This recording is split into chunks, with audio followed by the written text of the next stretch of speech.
কোন সিনেমা জিতবে বড়দিনের ক্ল্যাশ? মিতিন মাসি, ল গৌরাঙ্গের নাম রে, নাকি প্রজাপতি 2? তো ভাই আমি আজকে এটার পুরো প্রমাণ দেব। হ্যাঁ, কোনো আমি তীর ছুড়বো না, আমি প্রমাণ দেব। আমার একটা পেজ আছে ফিল্মি বিপ্লব বলে, সেখানে আমি একটা ভোট রেখেছিলাম বড়দিনে আপনারা কোন সিনেমা দেখবেন। সেখানে টোটাল কমেন্ট এসছে 153টা, লাইক গেছে 1300, এবং সেই ভিত্তিতেই আমি বলবো কোন সিনেমা এগিয়ে রয়েছে এবং কোন সিনেমা বক্স অফিস ক্ল্যাশ জিতবে এই বড়দিনে। তো চলো স্টার্ট করা যাক। দেখো, বড়দিনে 3টে সিনেমা রিলিজ হচ্ছে, আমরা সবাই জানি। যেখানে ভাই প্রতিদ্বন্দ্বী রয়েছে দেব, কোয়েল, শুভশ্রী। তিনজনেই ভাই টপ, মানে তিনজনেই ভাই সেরা, আমাদের সকলের প্রিয়। তো কে জিতছে? দেখো, আমার যেই পোস্ট আমি শেয়ার করেছি সেখানে 153টা ভোট এসছে।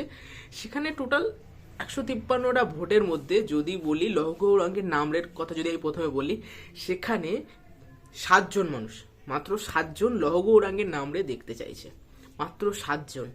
ঠিক আছে, এরপরে যদি মিতিন একটি খুনি সন্ধানে আসি, এই সিনেমাটা লোকে দেখতে চাইছে 15 জন, মাত্র 15। ভাবো ভাই, 153টা ভোটের মধ্যে মাত্র 15, লৌহ গৌরাঙ্গের নামরে 7টা।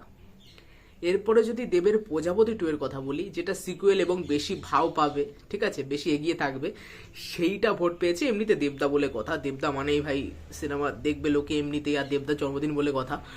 তো ভাই প্রজাপতি 2 ভোট পেয়েছে 153টা ভোটের মধ্যে 105টা, ভাই 105টা, মানে ভাই ট্রিপল মানে পেয়ে গেছে। 105টা ভোট দেবের সিনেমা দেখবে। এরপরে আর একটা ক্যাটাগরি যদি আমি কথা বলি, সব কটা সিনেমা যে লোকগুলো দেখবে, মানে অনেকে থাকে না যারা সব সিনেমা দেখে, যেমন আমরা, যেমন রিভিউয়াররা দেখি, বা অনেক মানুষ আছে যেমন শীতের সময় পুরো সিনেমায় বাংলা সিনেমা দেখে নেয়, বা যারা দেখতে পছন্দ করে, তারা সেমন লোক রয়েছে 20 জন, তারা সব ধরনের সিনেমা দেখবে। এরপরে আর একটা ক্যাটাগরি আছে যারা এসে কমেন্ট করেছে কিছুই দেখবো না, বলে যে ধুরন্ধর দেখবোই না, কেউ আবার বলেছে দেখবে, এইসব দেখবে। তেমন সংখ্যা রয়েছে 6জন।